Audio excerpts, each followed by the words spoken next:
Assalamualaikum warahmatullahi wabarakatuh dan salam sejahtera bagi kita semua. Perkenalkan, nama saya Priskawati Silsiladagha dari kelas TI 4K Program Studi Teknik Informatika Universitas Cokro Aminoto Palopo. Di sini saya akan membahas dan menjelaskan sedikit tentang konsep dasar sistem komputer. Oke, tanpa berlama-lama kita langsung saja masuk ke slide berikutnya.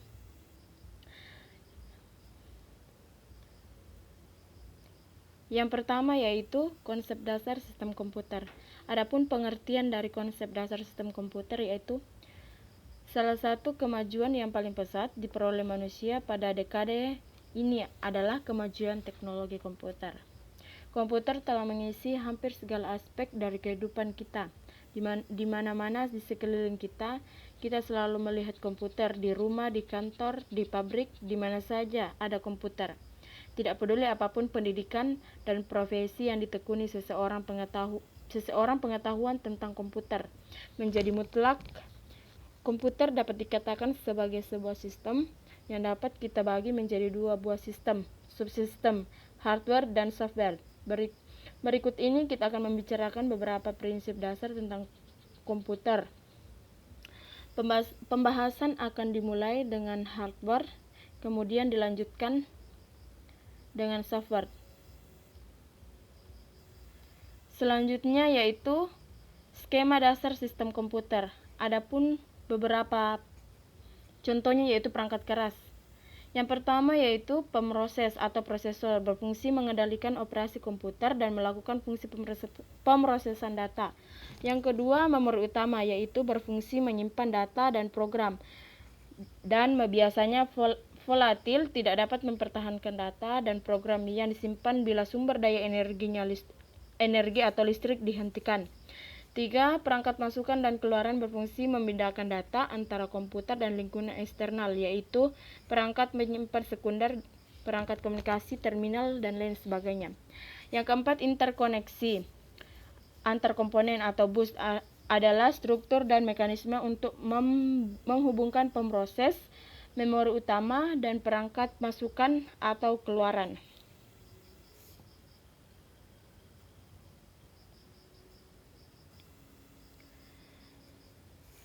Selanjutnya yaitu proses.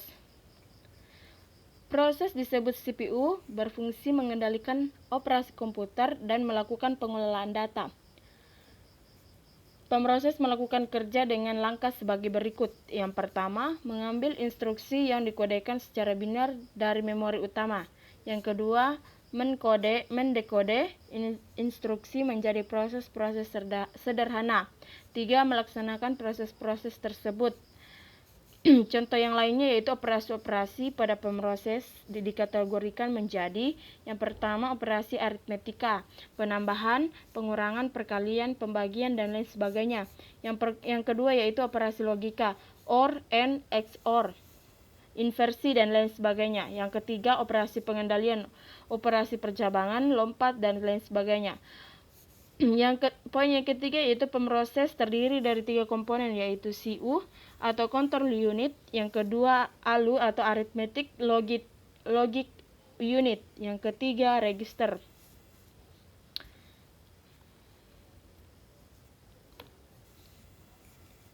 Yang selanjutnya yaitu register.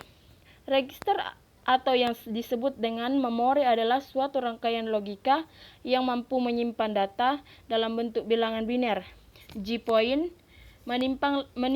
menampung limpahan operasi penjumlahan atau perkalian.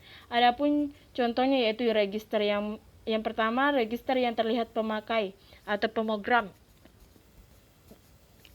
Ada beberapa kategori yaitu register data, menyimpan data, atau contohnya seperti menyimpan data suatu nilai untuk beragam keperluan. Yang kedua, general purpose register. Yang ketiga, register alamat. Yang keempat, register indeks atau index register. Yang kelima, register penunjuk segmen atau segment pointer register. Yang keenam, register penunjuk segmen atau segment pointer register. Yang ketujuh, penada atau flag register. Yang kedelapan, register untuk kendali dan status. Itu adalah beberapa contoh dari register. Selanjutnya kita masuk pada memori. kita sudah mengetahui apa fungsi dari memori. Adapun fungsinya yaitu untuk menyimpan data dan program. Hierarki memori berdasarkan kecepatan akses.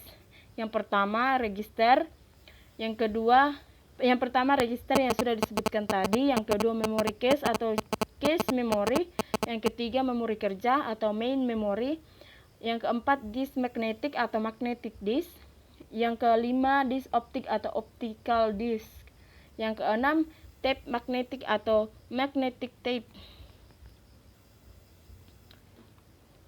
Menurut urutan jenis memori dari atas ke bawah dapat diukur hierarki dalam hal yang pertama harga. Semakin ke bawah, harga semakin murah. Harga dihitung dari rasio rupiah. Yang kedua, per bit data disimpan. Yang ketiga, kapasitas semakin ke bawah. Yang keempat, kapasitas semakin ke bawah, kapasitas semakin terbatas. Yang keempat, kecepatan akses semakin ke bawah, semakin lambat. Yang kelima, frekuensi pengaksesan semakin ke bawah, semakin rendah frekuensi pengaksesan. Setiap kali pemroses melakukan eksekusi, pemroses harus membaca instruksi dari memori utama. Selanjutnya yaitu perangkat masukan dan keluaran. Ada bermacam-macam perangkat masukan dan keluaran.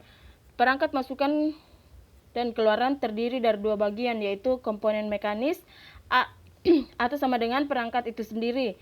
Yang kedua komponen elektronis atau pengendali perangkat berupa chip controller.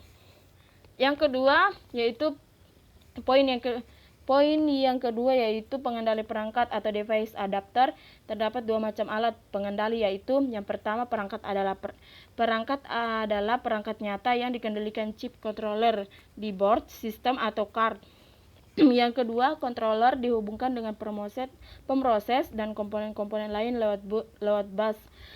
Controller berbeda-beda, tapi biasanya mempunyai register-register untuk mengendalikannya. Struktur I atau O, interruput yaitu IO kecepatan rendah, atau struktur DMA yaitu IO kecepatan tinggi. DMA dibagi menjadi third party DMA dan first party DMA.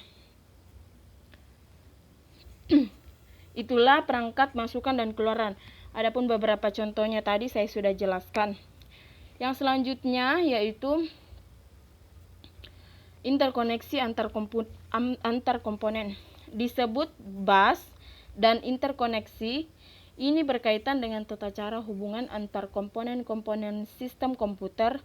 Bus terdiri dari tiga macam, yaitu yang pertama bus alamat atau address bus, yaitu untuk memberikan alamat dari memori atau port yang hendak diakses bus alamat berisi 16, 20 atau 24.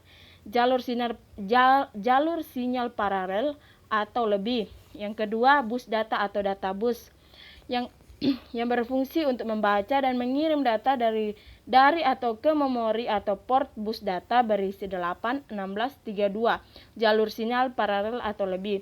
Yang ketiga, bus kendali atau control bus. Sinyal bus kendali antara lain yang pertama memory read, memory write, IO read, IO write, dan IO write. Itu pun beberapa contoh atau poin yang terdapat dalam interkoneksi antar komputer. Yang selanjutnya yaitu tingkat konsep komputer. Ada beberapa tingkat konsep komputer. Yang pertama itu tingkat konsep elektronika. Bentuk komputer terdiri atas sejumlah rangkaian komponen elektronika ditambah dengan komponen mekanika, magnetik, dan optika. Yang kedua, tingkat konsep rangkaian saklar. Sudah dapat terlihat rangkaian elektronika yang sesungguhnya yang membentuk banyak saklar yang tersusun secara paralel dan membentuk sekelompok saklar atau terhubung dan terputus. C. Tingkat konsep transfer register. Berbagai kelompok saklar di dalam komputer membentuk sejumlah register, logika, aritmatika, akumulator, indeks, address register, dan lain-lain. Yang bagian terakhir yaitu tingkat konsep arsitektur. Selanjutnya yaitu kerja komputer. akan membahas beberapa poin dari sistem kerja komputer. Yang pertama itu ada kerja komputer pada tingkat konsep antara lain. Yang pertama, tingkat konsep diagram blok berlangsung sebagai lalu lintas informasi di dalam dan di antara blok pada sistem komputer. Poin yang kedua yaitu tingkat transfer register. Kerja komputer berlangsung melalui pemindahan rincian informasi di antara register. Poin yang ketiga, tingkat konsep saklar. Kerja komputer berlangsung dalam bentuk terputus dan terhubungnya sebagai saklar elektronika di dalam sistem komputer. Poin yang keempat, kerja komputer pada fungsi komputer terdiri atas kegiatan masuk, catatan, pengelolaan, dan keluaran. Yang selanjutnya, kerja komputer pada rekaman. Dan yang terakhir yaitu sekelompok satuan data direkam di dalam alat perekam dalam bentuk berkas data. Tata olah direkam ke dalam alat perekam dan membentuk berkas tata olah. Yang selanjutnya yaitu eksekusi instruksi. Adapun beberapa contohnya yang ada dua contoh, yaitu pemroses membaca instruksi dari memori atau fetch. Yang kedua, pemroses mengeksekusi instruksi atau execute. Eksekusi program berisi pengulangan fetch dan execute. Pemrosesan satu instruksi disebut satu siklus. Siklus eksekusi instruksi. Contohnya yaitu mode eksekusi instruksi. Yang pertama, mode pemakaian atau user mode. Mode dengan kewenangan rendah. Program pemakai aplikasi biasa dieksekusi dalam mode ini. Yang kedua, mode sistem atau sistem mode. Mode dengan kewenangan tinggi, biasanya rutin sistem atau kendali atau kernel dieksekusi dengan mode ini.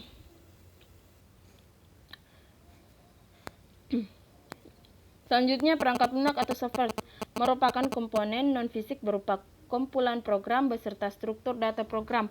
Adalah sekumpulan instruksi yang disusun sedemikian rupa untuk dapat menyelesaikan masalah-masalah tertentu sesuai dengan kebutuhan siklus instruksi. Untuk pemrosesan instruksi dilakukan melalui dua tahap, yaitu mengambil instruction fetch, yang kedua eksekusi instruksi, yang kedua interrupt, dan yang ketiga interrupt.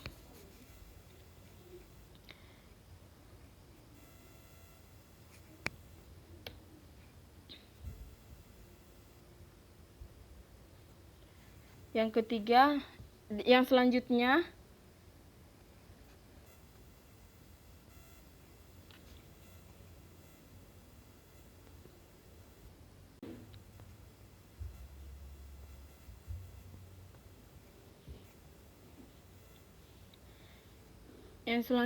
yaitu prinsip dasar sistem operasi. Sistem operasi merupakan program komputer yang berisi perintah-perintah atau command yang bertugas menjembatani pengertian manusia dengan komputer, sehingga komputer dapat bekerja sesuai keinginan. Definisi sistem operasi. Yang pertama, sistem operasi adalah software yang mengontrol hardware. Yang kedua, program yang menjadikan hardware lebih mudah untuk digunakan. Yang ketiga, kumpulan program yang mengatur kerja hardware sesuai keinginan user.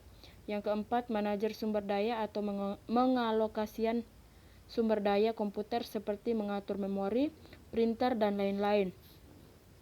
Yang kelima, sebagai program pengendali, yaitu program yang digunakan untuk mengontrol program yang lain. Yang ketujuh, sebagai kernel, yaitu program yang terus-menerus running selama komputer dihidupkan. Yang ketujuh atau yang terakhir, sebagai guardian yang menjaga komputer dari berbagai kejahatan komputer. Yang selanjutnya yaitu perangkat lunak aplikasi atau PLA. Perangkat lunak ini membantu pengelolaan Sumber daya fisik dan konseptual perusahaan PLA diperoleh dengan dua cara, yaitu yang pertama membuat sendiri atau custom programming. Sebagai perusahaan yang menggunakan komputer besar dengan dibantu staf spesialis informasi, merancang sistem berbasis komputer untuk memenuhi kebutuhan unik perusahaan. Produk mereka adalah koleksi perangkat lunak, software atau software library dari program pesanan atau custom program. Yang kedua, membeli jadi atau pre-written package. Beberapa program aplikasi jadi yang dapat dipasarkan dapat dikelompokkan menjadi 4 kelompok. 1. Aplikasi bisnis umum. Yang kedua, paket aplikasi khusus industri. Yang ketiga, aplikasi peningkatan produktivitas organisasi. Dan yang keempat atau yang terakhir, paket produktivitas perorangan. Itu